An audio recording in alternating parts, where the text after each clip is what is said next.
Hello दोस्तों, मैं दिनेश कुमार आज एक बार फिर से आप सभी के सामने उपस्थित हूँ और आज हम नए टॉपिक की शुरुआत करेंगे।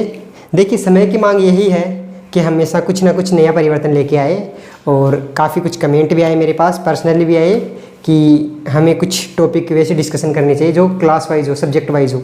जैसे ये कम्पिटिटिव एग्ज़ाम का था, अपन ने पीछे टॉपिक स्टार्ट किया था, वीडियोज़ दो वीडियोज़ डाली हैं अभी अपन ने, तो वो कंटिन्यू चलेगा अपना, उसमें कोई दिक्कत नहीं आएगी। बट अब अलग हट के भी अपन टॉपिक स्टार्ट कर रहे हैं। तो अपन देखेंगे फिजिक्स का है, तो ऑप्टिक्स बेसिकली देखना चाहिए। तो ऑप्टिक्स क्या है? एक फिजिक्स की एक ब्रांच है, ठीक है। उसके अंदर दो चैप्टर आते हैं, रे ऑप्टिक्स और वेव ऑप्टिक्स। तो अपन देखेंगे सबसे पहले ऑप्टिक्स। देखिए, ऑप्टिक्स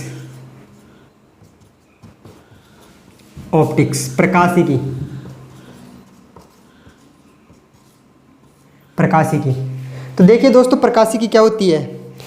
जिसमें प्रकाश का अध्ययन किया जाता है या प्रकाश की घटनाओं का अध्ययन किया जाता है, वही क्या है? प्रकाशिकी, ऑप्टिक्स। ये दो ब्रांच में बटा हुआ है। एक है वेव ऑप्टिक्स, जिसमें प्रकाश को वेव मानकर क्या है? अध्ययन किया जाता है, और दूसरा क्या है? Ray optics. वेव ऑप्टिक्स में क्या होता है? वेव मानकर प्रकाश को डिस्कशन किया जाता है, जबकि रे ऑप्टिक्स में क्या होता है? उसको एक किरण के रूप में मानकर उसका डिस्कशन और उसकी घटनाओं का वर्णन किया जाता है। तो देखिए कौन कौन सी है दो ब्रांच। एक हो गया रे ऑप्टिक्स और दूसरा हो गया अपना वेव ऑप्टिक्स।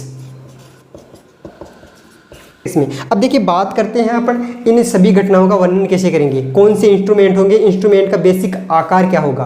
तो इसमें देखिए, जो भी ऑब्जेक्ट होंगे जिनके मदद से अपन प्रकाश की जो घटनाएं हैं उनका अध्ययन करेंगे, तो उसमें सबसे पहला जो आता है बिंदु अपना कि उन इंस्ट्रूमेंट, उन ऑब्जेक्ट्स का आकार कैसा होगा, स्मॉल होगा कि बड़ा होगा, ठीक है। तो ऑप्टिक्स के अंदर जो प्रकाश है, एक तरीके से अपन ने उसको वेव में माना है। तो क्या लिखेंगे यहाँ पे? जो ऑब्जेक्ट है, तो वो ऑब्जेक्ट हैं वो क्या होंगे यहाँ पे? स्मॉल नहीं, यहाँ पे क्या होंगे? बड़े होंगे, बड़े आकार के। और यहाँ पे क्या होंगे? ऑब्जेक्ट, यहाँ पे क्या होंगे? छोटे आकार के। अब बात करते हैं कि छोटे आकार के यहाँ पे होंगे और बड़े आकार के यहाँ पे होंगे। तो बड़े कितने बड़े होंगे और किससे? भाई तुलनात्मक अगर देखा जाए तो किससे बड़े होंगे? तो देखिए यहाँ पे बड़े किससे होंगे मानते हैं। तो तरंग के अनुसार क्या है? एक तरंग है, उसके पास क्या होगी? तरंग दैर्ध्य, वेवलेंथ होगी एक, कुछ ना कुछ तो उसकी। तो उस वेवलेंथ से जो भी वो आकार होगा ना, उसकी तुलनात्मक में देखेंगे कि तरंग दैर्ध्य जो इसका दिया हुआ है उससे जो ऑब्जेक्ट है उसका आकार बड़ा होगा कि छोटा होगा। तो यहाँ पे क्या है? जो वेवलेंथ है प्रकाश की, उससे आकार ऑब्जेक्ट्स का क्या होगा? बड़ा होगा, और यहाँ पे क्या होगा? छोटा होगा। अब देखते हैं, जो यहाँ पे आकार बड़ा हुआ, यहाँ पे छोटा हुआ। तो देखिए यहाँ पे कौन कौन सी होंगी घटनाएं। एक तो हो गया अपवर्तन और एक हो गया परावर्तन और एक हो गया वर्ण विक्षेपण।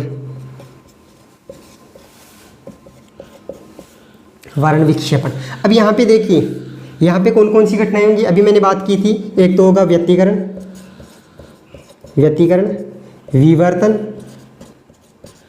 विवर्तन और तीसरा हो गया अपना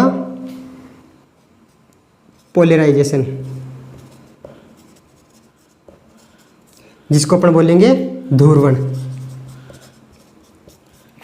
देखिए ये तीन घटनाएं इसमें होगी और ये तीन घटनाएं, इनके अलावा भी छोटी घटनाएं हैं, जिसमें इसमें हो गया पूर्ण आंतरिक परावर्तन। तो ये घटनाओं का क्या करेंगे? वर्णन करेंगे। तो देखिए ये घटनाएं इसमें और ये घटनाएं रे ऑप्टिक्स के अंदर। तो वेव ऑप्टिक्स को अपन बाद में करेंगे और कंटिन्यू अपन करेंगे रे ऑप्टिक्स को। तो अपन बात करेंगे किसकी? लाइट की।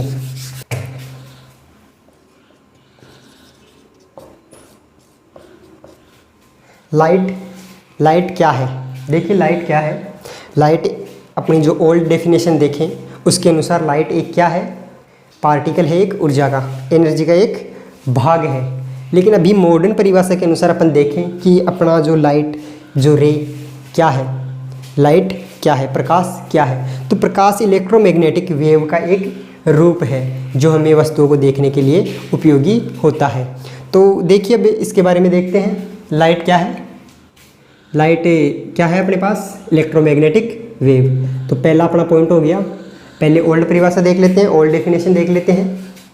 तो देखिए लाइट ऊर्जा का रूप है, लाइट ऊर्जा का एक रूप है। और दूसरा अपना पॉइंट देखिए, दूसरा पॉइंट देखिए लाइट क्या है, दूसरा पॉइंट अपना देखिए लाइट मैग्नेटिक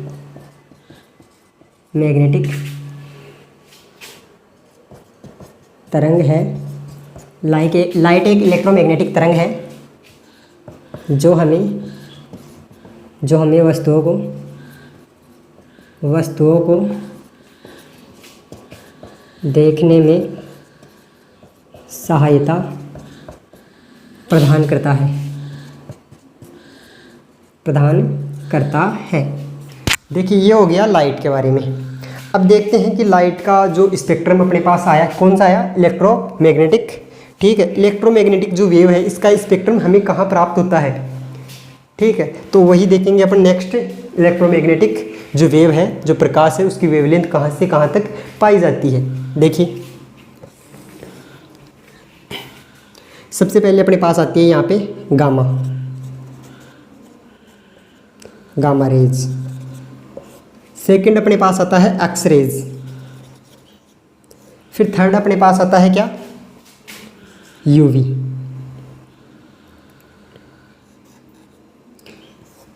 फिर अपने पास आता है विबिग्योर जो अपना विजिबल रेज है, वीएस। ठीक, विबिग्योर। फिर अपने पास क्या आता है, इंफ्रारेड किरणें। फिर अपने पास आता है माइक्रोवेव। फिर अपने पास आता है रेडियो वेव, रेडियो तरंगे लास्ट में अपने पास प्राप्त होता है। देखिए तो अब हम देखना चाहिए कि वेवलेंथ जो है उसका क्रम किससे किसकी तरफ और मतलब जाएंगे अपन। जैसे गामा रेज से अपन जो रेडियो वेव हैं उनकी तरफ जाएं तो वेवलेंथ का घटता हुआ क्रम हमें मिलेगा या बढ़ता हुआ क्रम मिलेगा। तो अब देखिए यहाँ पे, तो देखिए जैसे जैसे अपन गामा रेज से एक्स रेज में जाएंगे, फिर अल्ट्रावायलेट में, फिर विबिग्योर, यहाँ विजिबल रेज आ जाएगा, फिर इंफ्रारेज, फिर मैग्नेटिक वेव, फिर माइक्रोवेव, फिर यहाँ पे आएगा अपना रेडियो वेव। तो देखिए जैसे जैसे अपन आगे बढ़ेंगे क्या होगा, वेवलेंथ का क्रम बढ़ता जाएगा। देखिए लेमडा का क्रम आगे जैसे जैसे बढ़ता जाएंगे वैसे वैसे बढ़ता जाएगा। अब देखिए आगे जैसे जैसे जाएंगे बढ़ता जाएगा। बट अब हमें ज्ञात किसका करना है, यहाँ पे विबिग्योर, जहाँ अपना क्या है, जो श्वेत प्रकाश है, ठीक है, लाइट है अपनी, वो यहीं पे आएगी। तो इसका कहाँ से कहाँ तक होगा, लगभग 3800 से 7800। ये कभी कभी अपने को दे देता है 4000 से 8000 एंगस्ट्रॉन, ये भी दे देता है। देखिए इसको एंगस्ट्रॉन में लेंगे,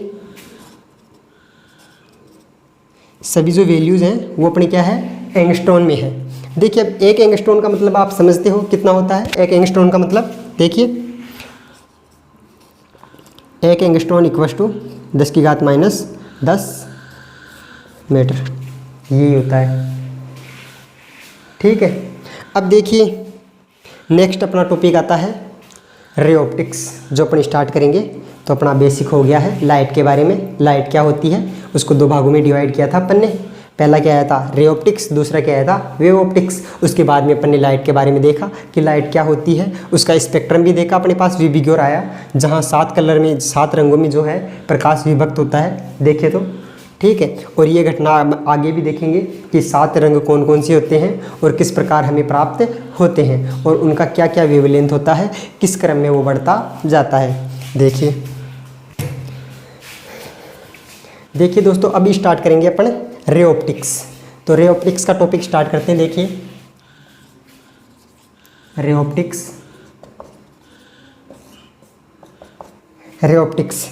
ऑप्टिक्स क्या है, जहाँ प्रकाश को अपन किरण मान के क्या करते हैं, उसकी घटनाओं का और उसका अध्ययन किया जाता है। देखिए प्रकाश सीधी रेखा में गमन करता है। रे ऑप्टिक्स के अनुसार एक चीज़ तो ये होगी कि प्रकाश सीधी रेखा में गमन करता है। तो यहाँ एक पहला पॉइंट अपना क्या हो गया कि लाइट सीधी रेखा में गमन करता है या करती है। अपना देखिए दूसरा पॉइंट, लाइट सीधी रेखा में गमन करता है या करती है, एक पॉइंट अपना हो गया। उसके बाद में देखिए लाइट सीधी रेखा में गमन करता है, और जिस पथ पे जो गमन करता है लाइट या प्रकाश जो सीधी रेखा में गमन करता है, उस सीधी रेखा को क्या बोलेंगे, उस पथ को क्या बोलेंगे, किरण। तो प्रकाश के पथ को क्या बोलेंगे, किरण। तो देखिए प्रकाश या लाइट, प्रकाश जिस सीधी रेखा में गमन करता है, जिस सीधी रेखा में गमन करता है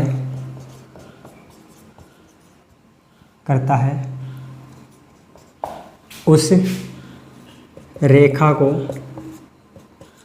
को या पथ को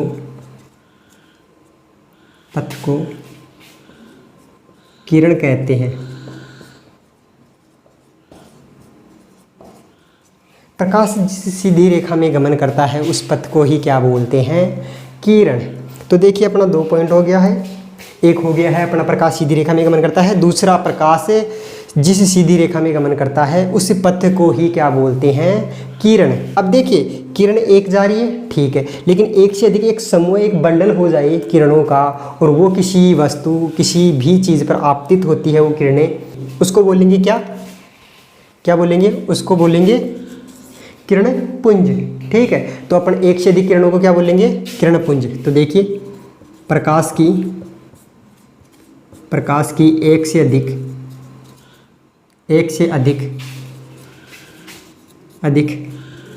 प्रकाश की एक से अधिक किरणों के समूह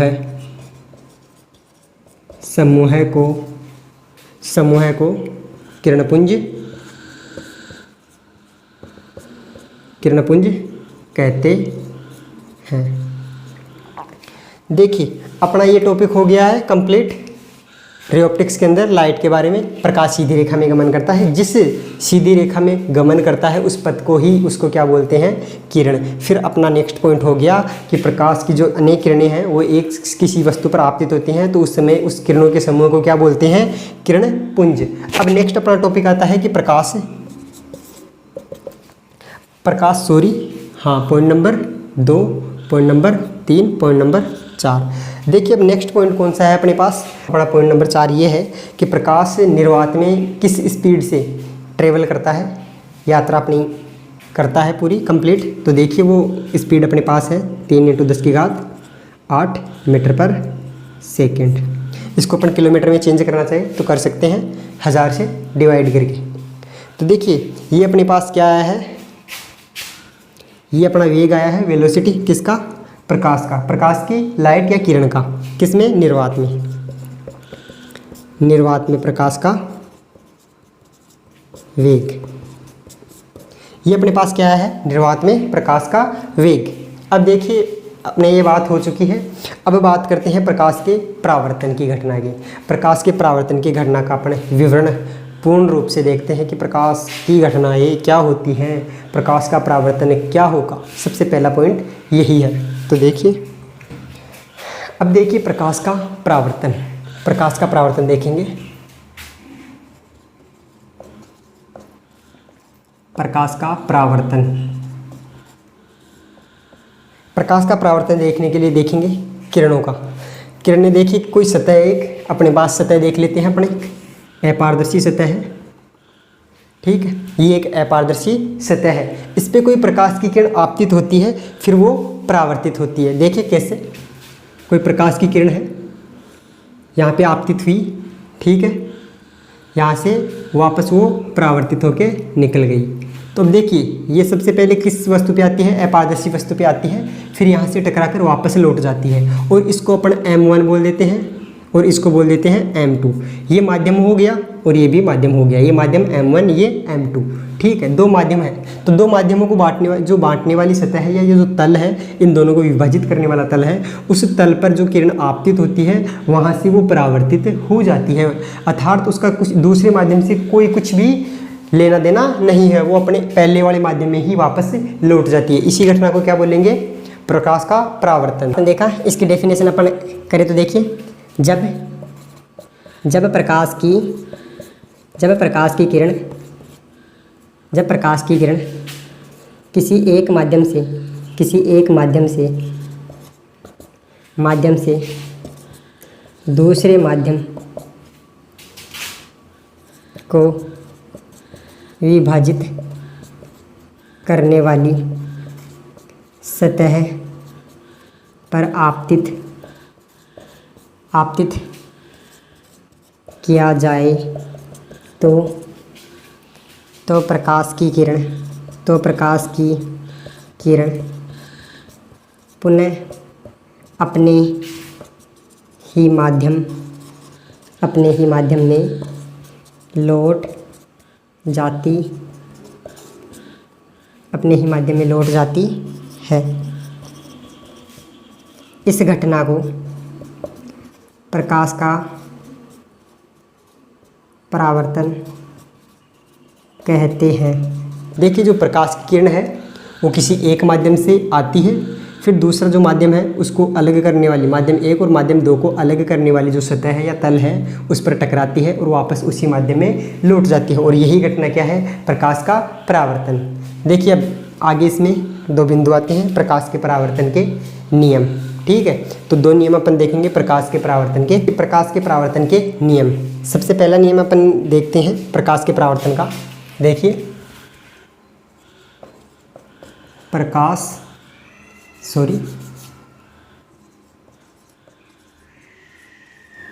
के परावर्तन के नियम। देखिए, प्रकाश के परावर्तन के नियम में सबसे पहला नियम, अभी अपन ने क्या देखा था? प्रकाश के परावर्तन की घटना देखिए एक बार वापस से। प्रकाश की किरण आती है, तल से टकराकर वापस अपने ही माध्यम में लौट जाती है। ये M1 अपन ने देखा, ये M2 देखा। ये अपना बिंदु P मान लेते हैं, ये ध्रुव बिंदु है, यहाँ से किरण टकराती है और वापस अपने ही माध्यम में लौट जाती है। और यहाँ पे अपन एक लेते हैं नॉर्मल, इसको अपन बोलते हैं नॉर्मल, N से अपन इसको निरूपित करते हैं। ये एक अभिलंब है जो लंबवत है, किस पे है? अपारदर्शी तल पे।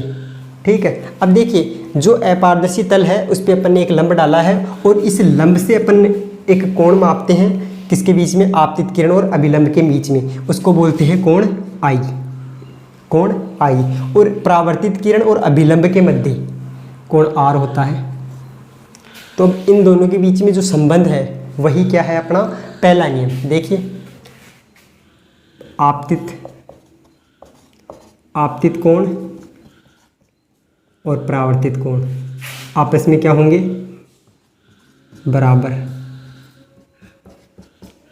देखिए, कोण I इक्वल टू कोण R। ये अपना क्या हो गया? पहला नियम। क्या है? जो आपतित कोण I है वो परावर्तित कोण R के क्या होगा? इक्वल होगा। और इनका एक नोट के रूप में एक चीज़ अपन नोट करना चाहे तो ये भी है कि जो दोनों कोणों की माप है वो किससे ली जाती है? अभिलंब नॉर्मल से ली जाएगी। ये नहीं है कि अपन अपारदर्शी वस्तु से इसकी जो है माप ले लेंगे और वो अपनी माप होगी आपतित कोण की और परावर्तित कोण की। अपनी माप जो लेंगे वो किससे लेंगे?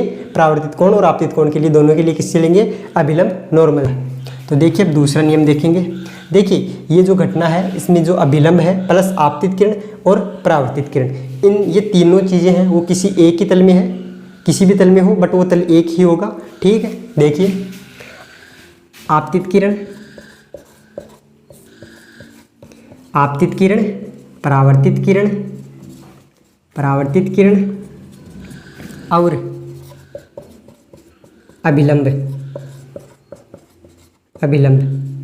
तीनों एक ही तल में स्थित होंगी। और जो आपतित किरण, परावर्तित किरण और ये अभिलंब है वो क्या है? तीनों एक ही तल में है। ये दोनों अपने नियम हो चुके हैं। अब देखिए, नोट में पहला अपना नोट है। देखिए, इंपॉर्टेंट बिंदु है, इसको देखेंगे, स्टार लगा लीजिए इनको। देखिए, अगर ये जो आपतित किरण है इसकी दिशा अगर कुछ चेंज करेंगे तो परावर्तित कोण की दिशा भी क्या होगी? चेंज हो जाएगी। तो यही अपना क्या है कि जो है अपारदर्शी वस्तु है उसको स्थायी रख के अपने आपतित किरण की जो दिशा है उसको चेंज करेंगे तो परावर्तित किरण की दिशा भी क्या होगी? चेंज हो जाएगी। देखिए, यदि